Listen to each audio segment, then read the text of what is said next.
here at the Claremont Colleges, at Scripps College in particular, and whenever I come to this particular place, it reminds me of the Grecian gardens, particularly those of Epicurus.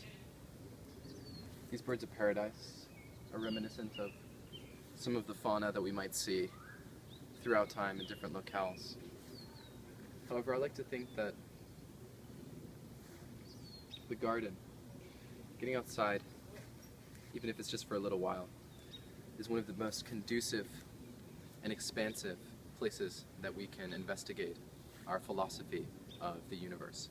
And the reason why I say this is not in a trite or banal way. We certainly know that being around nature in a natural setting, it makes us feel good.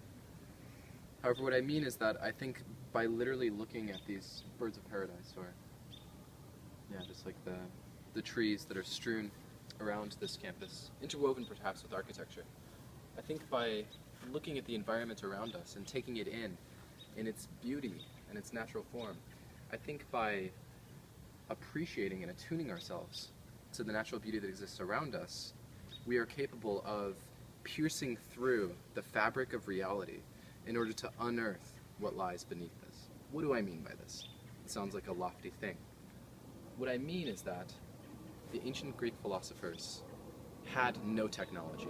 They had no iPhones.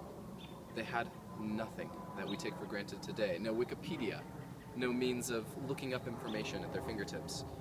However, through the primacy of their immediate experience, through simply being present wherever they were able to come to fundamental conclusions about the composition of the entire universe. For instance, Lucretius, one who came post-Epicurus, influenced by the Epicurean garden, came to the conclusion, similar to Democritus, that atoms comprise our reality. This is before microscopes, this is before any technological apparati capable of rendering the microcosm into view.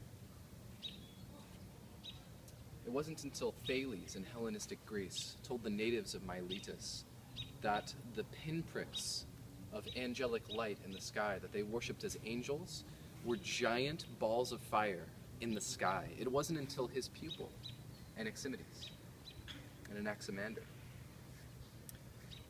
found within his own experience that there are 4 states of matter, similar to the plasma condensating into gas, into liquid, into solid, that we now take to be the 4 fundamental states of matter in the universe. It wasn't until his pupil spoke of the solidification of a once liquid earth, an earth that was made of water and solidified into the mass that we now know.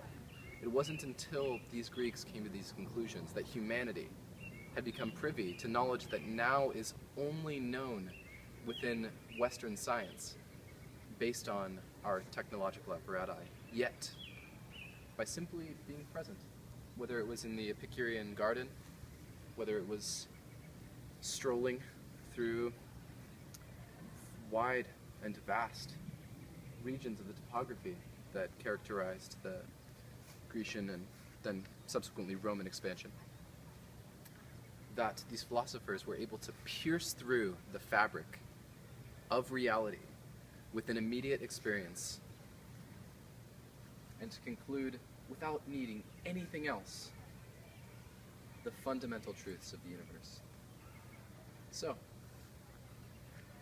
what do you think we can figure out just by being here?